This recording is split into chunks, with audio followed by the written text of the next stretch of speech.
안녕하세요. 신기반기 건설안전기사입니다.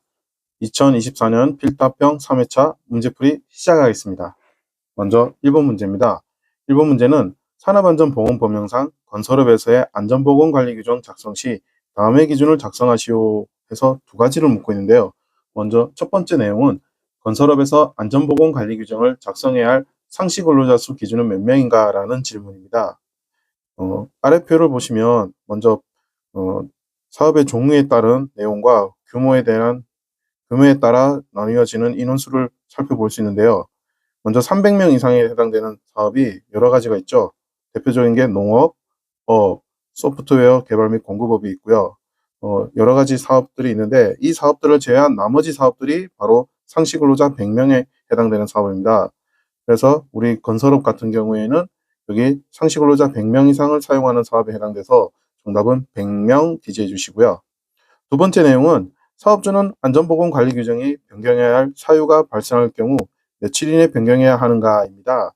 정답은 그렇죠. 30일 이내입니다. 그래서 30일 이내 이렇게 정리하시면 되겠습니다. 다음 두 번째 문제 보시죠. 두 번째 문제는 건설업에서 다음에 설명을 해당 공법 명칭을 쓰시오라고 했습니다.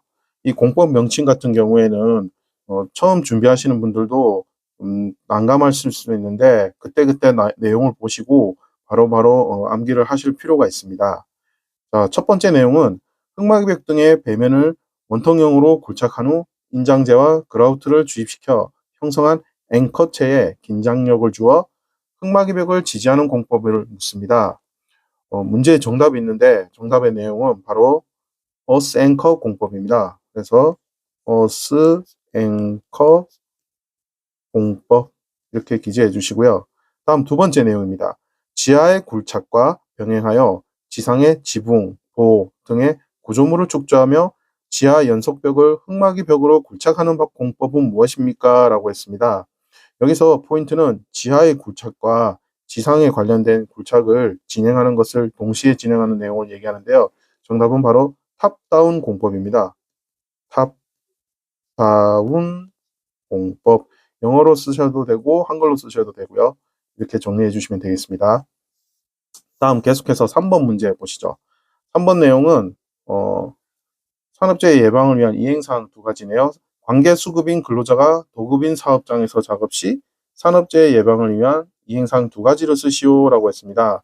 정답은 두 가지를 요구하고 있지만 우리는 이 내용을 좀 더 세밀하게 살펴볼 건데요. 관련 내용은 산업안전보건법 제64조 도급에 따른 산업재해 예방 조치에 잘 나타나 있습니다. 세부 내용 보시죠. 먼저 첫 번째 내용입니다. 도급인과 수급인을 구성원으로 하는 땡땡 및 땡땡에 관한 협의체 구성 및 운영이라고 했습니다. 해당 내용은 그렇죠. 기본적인 내용이죠. 안전 및 보건에 관한 협의체를 구성 및 운영을 해야 된다는 거고 작업장은 뭘까요? 맞습니다. 작업장에 대해서는 순회 점검입니다. 순회 점검 써주시고 그리고 세 번째 내용은 관계수급인이 근로자에게 하는 안전보건 교육을 위한 땡땡땡 제공 등 지원이 필요하다라고 했습니다. 바로 교육을 하기 위해서는 장소랑 자료가 필요하죠. 그래서 정답은 장소 및 자료 이렇게 기재해 주시고요. 다음 네 번째는 관계수급인이 근로자에게 하는 무엇을 실시 확인해야 되느냐? 바로 안전보건 교육입니다. 자료만 줘서는 안 되겠죠. 실제 교육을 했는지 그거에 대한 관리도 해야 됩니다. 그래서 안전보건 교육 기재하시고요. 끝으로 다섯 번째 내용은 땡땡땡 등 고용노동부령으로 정하는 시설의 설치 등을 위하여 땡땡땡 제공 또는 도급인이 설치한 땡땡땡의 협조입니다. 예, 그렇죠. 정답은 위생시설이 들어가고 그리고 필요한 장소 제공 그리고 위생시설 이용에 대한 협조입니다. 그래서 위생시설 그리고 밑에는 필요한 장소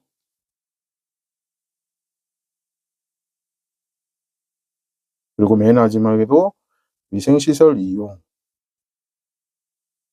이렇게 기재를 해주시면 되겠습니다. 그래서 답안의 내용이 여기 5가지가 있고 빈칸을 넣는 걸로 저희가 준비를 했지만 여러분께서는 전체 범위까지 다 숙지를 해주실 필요가 있습니다. 다음 네 번째 문제 보시죠. 네 번째 문제는 단답형이네요. 어떤 내용이냐? 수직, 수평, 가세제 등의 부재를 공장에서 제작하고 현장에서 조립하여 사용하는 비계의 명칭을 쓰시오라고 했습니다. 비계의 종류에 여러 가지가 있죠. 말비계도 있고 걸친 비계도 있고 다양한 비계들이 있는데 여기서 문제에서 원하는 정답은 바로 시스템 비계입니다. 그래서 시스템 비계 이렇게 정리를 해주시면 되겠습니다. 간단하게 살펴봤고 이어서 5번 문제입니다. 5번 문제는 건설업에서 산업안전보건관리비 계상 및 사용 기준에 관련하여 해당 내용을 쓰시오라고 했습니다. 해당 내용 보시죠. 공사 원가 계산서의 구성 항목 중 직접 재료비, 간접 재료비, 직접 노무비를 합한 금액을 무엇이라고 하느냐. 특히 이 직접 노무비는 발주자가 재료를 제공할 경우에는 해당 재료비를 포함한 내용, 말한다라고 이제 세부 내용까지 언급을 해줬는데요. 정답은 바로 대상액이 되겠습니다. 그래서 대상액 기재를 해주시고요. 다음 두 번째 내용입니다. 건설공사의 시공을 주도하여 총괄 관리하는 자를 뭐라고 한다. 이 사람은 발주자로부터 건설공사를 최초로 도급받는 수급인을 제외한 내용인데요. 바로 자기공사자 되겠습니다. 자기공사자. 이렇게 정리해 주시고요.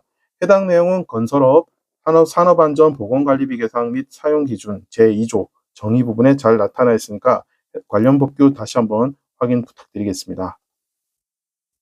이어서 6번 문제 보시죠. 6번 문제는 건설업에서 공사 금액에 따라 선임해야 할 안전관리자 인원을 다음 각 문항에 맞게 작성하시오라고 했습니다. 세 가지를 묻고 있는데요. 먼저 첫 번째, 800억 원 이상 1,500억 원 미만인 경우에는 몇 명일까요? 맞습니다. 2명이고요.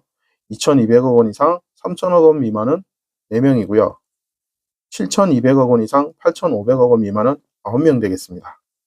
그리고 이 세 가지 외에도 밑에 아래 참고 표시에 또 나와 있듯이 3,000억 원 이상 3,900억 원 미만이나 8,500원 이상 10,000명 미만인 경우에도 각각 해당되는 안전관리자 인원수를 다시 한번 확인을 추가로 해서 점검 부탁드리겠습니다. 이어서 7번 살펴보시겠습니다. 7번 문제는 산업안전보건법령상 공기압축기를 가동할 때 작업 시작 전 사업주가 관리감독자로 하여금 점검하도록 해야 할 사항을 두 가지를 쓰시오. 단, 그 밖에 연결 부위 이상 유무는 제외한다라고 문제를 묻고 있습니다. 공기압축기에 대한 작업 점검 시작 전 점검 사항인데 여기서는 이제 공기압축기를 물었지만 보통 건설안전기사에서는 여러 가지 기계 장치에 대한 작업 시작 전 점검 사항에 대해서 문의를 많이 하고 있습니다. 반드시 그 부분 검토를 해주시고요. 정답 바로 넘어가 보겠습니다. 정답 넘어가기 전에 저희는 여기서 먼저 암기 팁 간단하게 설명드릴 건데요. 암기 팁은 바로 하단에 있죠. 윤회 앞 공들어. 그래서 윤회야 공들어. 이것을 머리 글자만 따서 윤회 앞 공드언으로 외워주시고요. 먼저 첫 번째 윤에 해당되는 내용입니다. 윤은 공기압축기니까 어떤 원료 상태를 봐야 될 거고요. 정답은 윤활유의 상태가 되겠습니다. 기계 장치이기 때문에 윤활유의 상태가 어떻는지 확인하셔야 될 것 같고요. 그리고 압축기 회전부에 어떤 부분이 필요할까요? 그렇죠. 덮개라든지 또는 울을 확인해 주셔야 됩니다. 울은 울타리 방호망 할 때 그 울을 말하는 거고요. 압입니다. 압의 무슨 기능이냐? 그렇죠. 압력 방출 장치의 기능입니다. 압력 방출 장치의 기능 보시고요. 그 다음에 공기압축기니까 당연히 공기 저장의 압력 용기 외관 상태도 잘 봐야 되겠죠. 압력 용기가 외관이 파손이 되었거나 그러면 사용하는데 큰 문제가 되겠죠. 그래서 외관 상태를 확인해 주시고요. 그 다음에 드입니다. 드 같은 경우에는 드레인 밸브입니다. 드레인 밸브의 조작 및 배수를 보시면 되고요. 이 상태 지우시고 그리고 언 같은 경우는 언로드 밸브의 기능을 확인해 주셔야 됩니다. 그래서 언로드 밸브 기능 이렇게 해서 저희는 말씀드린 것처럼 붉은색으로 표시한 머리글자 암기법, 윤회합, 공드원 이렇게 정리를 해주시면 되겠습니다. 다음은 8번 문제입니다. 8번 문제는 강관비계 설치 시 조립 간격에 대하여 빈칸을 채워주세요 라고 했습니다. 해당 내용은 산업안전보건법 시행규칙 제59조 강관비계 조립 시 준수사항에 잘 나타나 있고요. 강관비계 종류에는 단관비계와 틀비계 이렇게 두 가지가 있습니다. 그리고 여기서 말하는 틀비계는 높이 5m 미만은 제외를 하고요. 단관비계, 자 먼저 수직 방향에서는 어떻게 될까요? 단관비계는 수직 방향이든 수평 방향이든 조립 간격은 5m씩 동일하게 외워주시면 되겠습니다. 그래서 숫자 5가 들어가고요. 틀비계 같은 경우에는 수직 방향이 6m이고요. 수평 방향으로는 조립 간격이 그렇죠. 8m 되겠습니다. 그래서 정답은 8m, 8 적어주시면 되겠습니다. 아래 두 번째 내용은 인장재와 압축재를 설치한 경우 인장재와 압축재의 간격 기준은 몇 미터입니까? 라고 했습니다. 정답은 맞습니다. 1m 이렇게 정리해 주시면 되겠습니다. 다음은 9번 문제 살펴보시죠. 9번 문제는 드디어 계산 문제가 나왔습니다. 건설안전기사나 산업안전기사 같은 경우에 계산 문제가 한 문제 내지는 두 문제가 규칙적으로 나오고 있고요. 이번 문제는 강도율을 계산하는 내용이네요. 자, 조건 보겠습니다. 1일 8시간이고요. 근로자는 200명입니다. 연간 근로일수 300일이고요. 연간 재해 건수는 5건인데 그 5건이 어떻게 되어 있느냐. 사망이 1명, 14급이 2명, 30일이 1명, 일주일이 1명으로 되어 있네요. 자, 이렇게 했을 때 강도율은 어떻게 구하느냐. 먼저 공식이 나와 있죠. 총 근로 손실일수를 총 근로시간 수로 나눈 숫자에 1000을 곱하게 되어 있습니다. 우리가 같이 문제를 풀이해 보자면, 자, 보시죠. 먼저 사망에 따른 근로 손실일수가 어떻게 되어 있느냐. 여기 오른편에 보시면 표가 보이실 겁니다. 이 표를 사망부터 해서 1급에서 3급까지는 7,500일이고 그리고 14급 같은 경우에는 50일로 되어 있습니다. 그래서 여러분들은 이 해당되는 규칙을 잘 통해서 전체 근로손실일수를 미리 파악을 해 두셔야 되고요. 자, 사망이 우리 문제에서는 1명이었죠. 그래서 총 근로손실일수를 구할 때 먼저 7,500, 사망이 1명이니까 7,500 1명의 숫자를 곱한 숫자에 그리고 14급이 2명인데 50일이죠. 그래서 50에다가 2명을 곱하고 다시 여기에 30일은 1명이었습니다. 30일 1명. 그리고 다시 여기에 일주일이 1명이었습니다. 이렇게 곱한 값에 그리고 우리가 연간 근로일수는 300일이라고 했습니다. 1년 중에 300일이기 때문에 다시 300을 곱한 값이고 365로 나누고 이렇게 해야지 총 근로 손실 일수가 나오고요. 이 값을 어떻게 한다? 그렇죠. 총 근로시간 수로 나눠야 됩니다. 총 근로시간 수는 200명이 8시간 동안 300일 동안 작업을 했네요. 이렇게 해서 이 값에 최종적으로 1000을 곱해야 되겠죠. 1000을 곱하게 되면 계산을 하게 되면 최종적으로는 15.90이라는 답이 정답이 되겠습니다. 항상 특별한 문제의 조건이 없으면 소수 두째짜리까지 구한다는 거 명심하시고요. 이렇게 강도율 정리해봤습니다. 계속해서 10번 문제 살펴보시겠습니다. 10번 문제는 산업안전보건법령상 건설업체의 산업재해 발생률을 선출할 때 사용되는 사고사망 만인율에 적용되는 상시 근로자 수 산출 공식을 작성하시오라고 했습니다. 여기서 말하는 사고사망 만인율은 만 명을 기준으로 했을 때 사고로 인한 사망 인원에 대한 비율을 말하는 거고요. 그 중에서도 문제에서는 상시 근로자 수를 구하라고 했습니다. 그래서 건설업에서 말하는 상시 근로자 수는 연간 국내 공사 실적의 일정한 노무 비율을 곱하고요. 그래서 정답은 여기 노무 비율을 곱해 주시고 그 값을 건설업 월 평균 임금을 12달을 합니다. 그래서 건설업의 월 평균 임금 곱하기 1년이기 때문에 연으로 해서 12를 곱한 값으로 나누어 주시면 상시 근로자 수가 나옵니다. 해당 내용은 산업안전보건법 시행규칙 별표 1 건설업체 산업재해 발생률 및 산업재해 발생에 잘 나타나 있으니까 내용 다시 한번 확인 부탁드리겠습니다. 이어서 11번 문제 살펴보시죠. 11번 문제는 크레인을 사용하여 근로자를 운반하거나 근로자를 달아올린 상태에서 작업에 종사시켜서는 아니 된다. 안 된다는 걸 먼저 명시를 했고요. 하지만 크레인에 전용 탑승 설비를 설치하고 추락 위험을 방지하기 위하여 조치한 경우에는 그러하지 아니한다. 조치상 두 가지를 쓰시오라고 했습니다. 원칙적으로는 크레인에 사람이 탑승이 불가능하지만 이런 특별한 조치를 했을 경우에는 사람 탑승을 한시적으로 허용한다는 거고요. 그러한 허용 사항이 어떤 건지 답안을 두 가지를 쓰라고 했습니다. 해당 내용 같은 경우에는 산업안전보건 기준에 관한 규칙 제86조 탑승의 제한에 세부 내용이 잘 나타나 있고요. 우리는 먼저 총 세 가지를 살펴보도록 하겠습니다. 먼저 첫 번째 내용은 탑승 설비가 어떻게 되지 않도록 필요한 조치를 한 경우일까요? 맞습니다. 탑승 설비가 뒤집어지거나 떨어지면 안 되겠죠. 그래서 정답은 뒤집히거나 떨어지지 않도록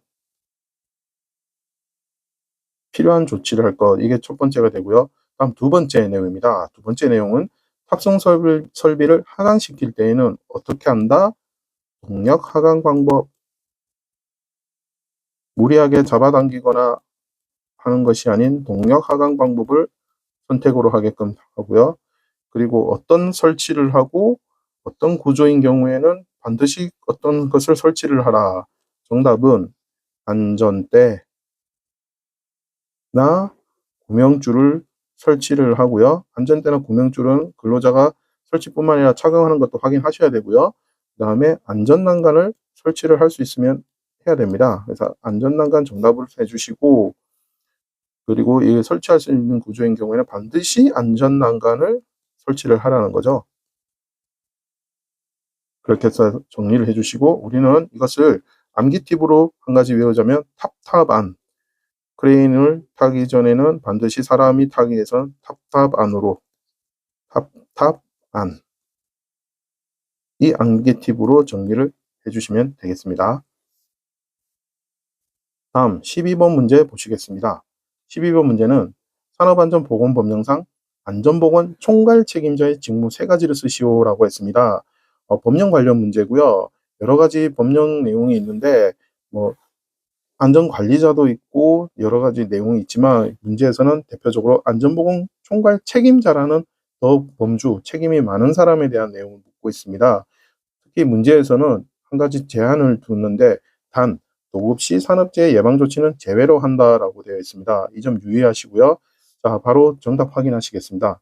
우리는 여러 가지 내용 중에 대표적으로 간단하게 외울 수 있는 거 5가지만 선택을 했고요. 암기 팁으로는 위도 작산으로 하고요. 먼저 위에 대한 내용입니다. 위는 위에 안전보건 총괄 책임자가 해야 될 내용, 위에 해당되는 내용은 바로 위험성 평가 실시에 관한 사항입니다. 그래서 정답을 위험성 평가 실시에 관한 사항 기재하시고요.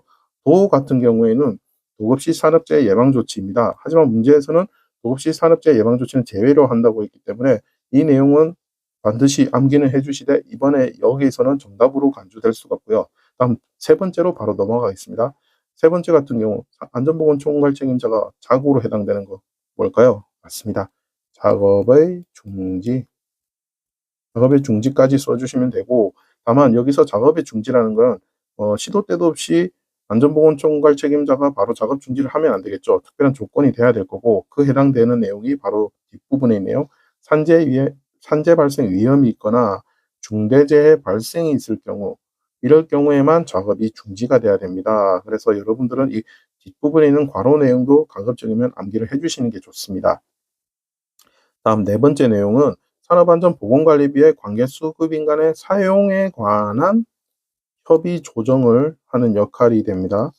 협의 조정을 하시고 그 협의 조정뿐만이 아니라 관리비에 대해서 집행에 대한 감독에 대한 책임도 있습니다. 그래서 집행의 감독, 책임과 권한이 있죠. 그래서 감독도 하셔야 되고요.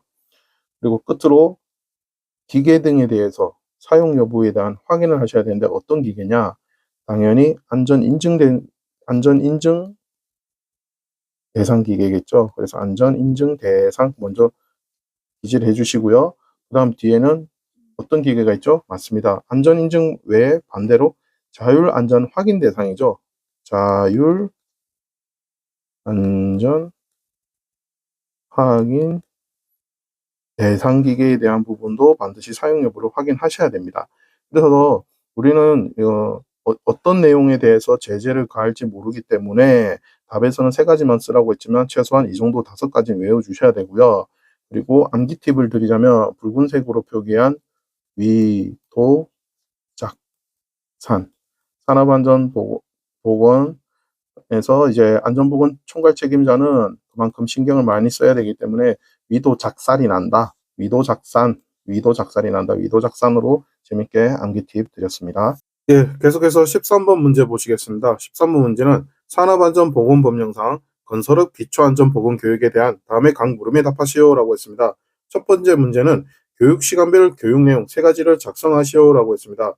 자, 건설업 기초안전 교육 내용 첫 번째 내용은 건설공사의 어떤 내용이냐? 종류와 시공 절차입니다. 건설공사의 종류 및 시공 절차. 여기서 건설공사는 건축 토목에 대한 내용입니다. 그리고 두 번째는 산업재해 유형별 위험 요인과 그에 관련된 안전보건 조치 교육을 해야 됩니다.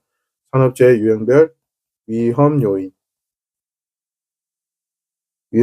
및 안전보건 조치 교육을 해주셔야 되고요. 세 번째는 안전보건관리체제 현황 및 산업안전보건 관련 내용 중 근로자의 권리와 의무에 대해서도 교육을 해주셔야 됩니다. 근로자의 권리와 의무.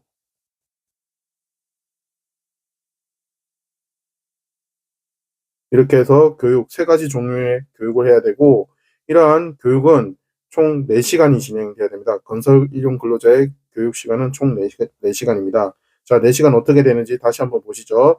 첫 번째, 건설공사의 종류와 시공 절차에 대해서 1시간 교육을 하고요.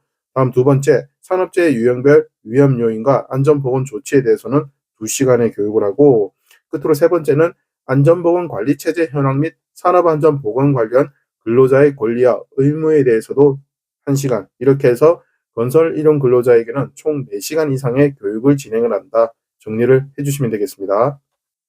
다음 14번 문제. 예, 문제를 풀다 보니까 어느덧 마지막 문제에 도달했네요. 굴착 작업 시 토석이 붕괴되는 외적 원인 해당사항 3가지를 쓰시오라고 했습니다. 자, 이 부분은 바로 암기 팁으로 들어가겠습니다. 암기 팁은 절공사 토지지. 절의 공사를 하기 위해서는 절공사 토지로 땅으로 한다. 절공사 토지지라고 암기를 해주시고요. 먼저 절토입니다. 절에 해당되는 부분은 절토입니다. 자, 절토 및 성토에 대한 어떤 증가일까요? 맞습니다. 높이의 증가고요. 절토라는 거는 깎는 흙이고 성토라는 거는 쌓는 흙이죠. 그래서 절토 및 성토의 높이 증가가 중요하고 공사에 의한 진동 및 반복 하중의 증가, 반복 하중의 증가도 중요합니다. 그리고 사면과 본면의 경사 및 기울기의 증가가 중요하고요. 경사 및 기울기, 그리고 토사 및 암석의 혼합층 두께,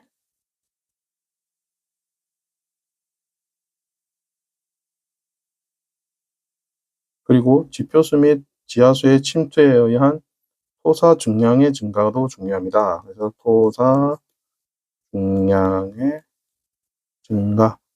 6번째는 지진, 차량, 구조물의 하중작용. 이 6가지가 바로 굴착 작업 시 토석이 붕괴되는 외적 요인에 해당됩니다. 그래서 정답은 3가지를 요구하고 있으나 앞에서 지금까지 살펴본 문제들처럼 특정 답안을 제한을 둘 수도 있기 때문에 어떤 게 될지 모르니까 우리는 이 6가지를 다 정리를 해주시고요. 자, 그러면 내적 원인이 있으니 당연히 내적 원인도 있을 거란 말이죠. 그래서 내적 원인도 간단히 살펴보겠습니다. 내적 원인에는 토석의 강도를 저하하거나 성토 사면의 토질 구성 및 분포도 참고를 해야 되고요. 절토 사면의 토질이라든지 암질도 참고해야 됩니다. 그래서 내적 원인은 암기 팁을 어떻게 외우느냐? 토성절, 토성절로 암기하시면 되겠습니다. 이렇게 해서 외적 원인에 해당되는 암기팁은 절공사, 토지지, 그리고 외적 원인은 토성절까지 살펴봤습니다. 같이 정리를 해주시고요. 자, 이렇게 해서 신기반기 건설안전기사와 2024년 필탑형 3회차 14문제를 같이 풀어봤습니다. 다음 이 시간에도 계속해서 학습하도록 하겠습니다. 감사합니다.